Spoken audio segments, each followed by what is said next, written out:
Աղաջան Սլվազան, հայերգելի հյուրեր, տիկնայք և պարոնայք, ողջունում եմ ձեզ այս խորհրդաժողովին։ 2022 թվականի, երբ որ Բերձորի հանձնման շրջանն էր, այնտեղ ծանոթացա ազատամարտիկ Մերի Մազմանյանի հետ, ով ինձ պատմեց, որ Բերձորը ազատագրելուց, երբ որ քայլելով, զորքով գնում էին ու ծիծեռնակավանքը իրենց առաջ հայտնվեց, ինքը այդ պահից հասկացավ, որ զուր չէ իրենց այս պայքարը և իսկապես իրենց սեփական հողի համար են պայքարում։ Այդ ժամանակվանից ինձ մոտ հարց առաջացավ, իսկ ինչ եթե Ադրբեջանը ոչնչացնի մեր բոլոր պատմական հուշարձանները, այդ դեպքում հայ զինվորը ինչպես պետք է ինքը վստահ լինի, որ անում է արդարացի և ճշմարիտ գործ։ Ու այդտեղ հանգեցի այն եզրակացության, որ Ադրբեջանը, Ալիևյան ռեժիմը և առհասարակ 20-րդ դարից ստեղծված սկսած այդ ռեժիմը ոչ միայն հայերի իրավունքներն է ոտնահարում, այլև հենց իր քաղաքացիների իր ազգային փոքրամասնությունների և հատկապես իհարկե հայերի, որովհետև հայերը ամենալավն են դիմադրում, ունենալով այդ պատմական հիշողությունները, վանքերը և եկեղեցիները։ 2020 թվականին Ադրբեջանում 16 տարի ազատազրկման դատապարտվեց Թալիշների մշակույթի կենտրոնի ղեկավար Ֆահրադին Աբոզադան և նոյեմբերի 9-ին 2020 թվականին Շուշի անկյանները մահացավ բանտում։ Հավանաբար օգնեցին, որ մահանա։ Դեռևս 90-ականներից էր սկսվել այս ամեն ինչը, ու առաջին հենց Թալիշ ղեկավարը, ազգային շարժման ղեկավար Ալիքրամ Հումատովին ցմահ էին դատապարտել, հետագայում 2005 թվականին նրան ազատ արձակեցին ու քաղաքացիությունից զրկեցին և նա գնաց Ադրբեջանից։ 2009 թվականին նույնպես Թալիշ ազգային շարժման ղեկավար Նովրուզավ Իմամեդովին դատապարտեցին ազատազրկման և նա նույնպես նույն տարի մահացավ բանտում։ Մինչ այդ նրա որդիներին էին ճնշում, բռնաճնշում և նրա որդիներից մեկը նույնպես սրտի կաթվածից մահացավ։ Ադրբեջանը անցած տարի հունիսի 20-ին, 2 տարի առաջ, ներողություն, հունիսի 20-ին Հյուսիսային Արցախի Գետապեկ գյուղում, որը Գանձակից ընդամենը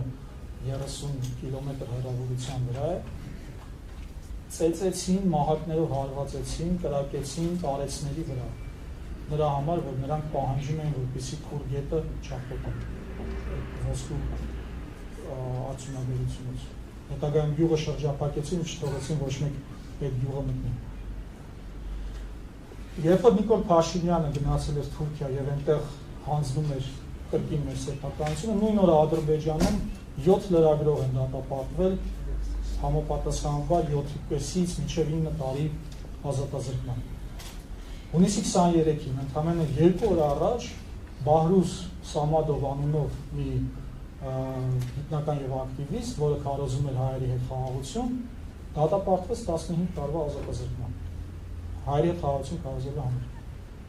Հունիսի 12-ին Սումգայիթում 17 տարեկան երեխա էին սպանել և աչքերը հանել նրա համար, որ նա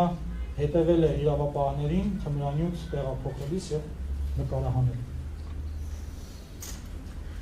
Ադրբեջանը չի կատարում միջազգային ստանձնած պարտավորությունները, մասնավորապես մարդու իրավունքների եվրոպական դատարանը 47 վճիռ է կայացել և նա ոչ մեկ չի կատարում։ Freedom House-ի տվյալներով նա անազատ երկրների շարքում է 100 միավորից ընդամենը 7 միավորում։ Լրագրողները առանց սահմանների կազմակերպության աղյուսակում նա գտնվում է 167-րդ տեղը։ Եվ նույնիսկ Սաուդյան Արաբիայի պես պետությունը, որը հայտնի է Թուրքիայի իրենց դեսպանատանը, որ լրագրողին մասնակցում 7 սանդղակով նրանից առաջ է։ Այս ամենից ելնելով մտքից գալիս է, որ մեր զինվորը ինքը ազատամարտիկ է, այսինքն ազատություն պարգևով, կռվում է ազատության համար։ Եվ հայ զինվորը կռվելով հայերի ազատության ազատագրման համար Նա նաև ինքնըստինքյան կատարելով հայ ժողովրդի ևս մեկ առաքելություն, կատարում այդ ճնշվածների, բռնաճնշվածների և ազգային փոքրամասնությունների և նաև այդ ճնշված քաղաքացիների ազատագրումը։ Նույնը վերաբերում է նաև լեզվիներին, որոնց կրթական իրավունք, առողջապահական իրավունքն է խախտվում և ազգային փոքրամասնություններին չի թույլատրվում իրենց լեզվով սովորելու։ Մինչդեռ մենք գիտենք, թե հայերը ինչպես են վերաբերում իրենց ազգային փոքրամասնություններին, տալով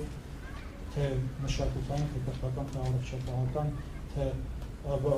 բոլոր իրավունքները իրացնելու։ Այսպիսով Հյուսիսային Արցախը և առհասարակ Ադրբեջանի ազատագրումը դա մարդասիրական գործունեություն է, որը նաև մեր հայերիս առաքելությունն է։ Շնորհակալություն։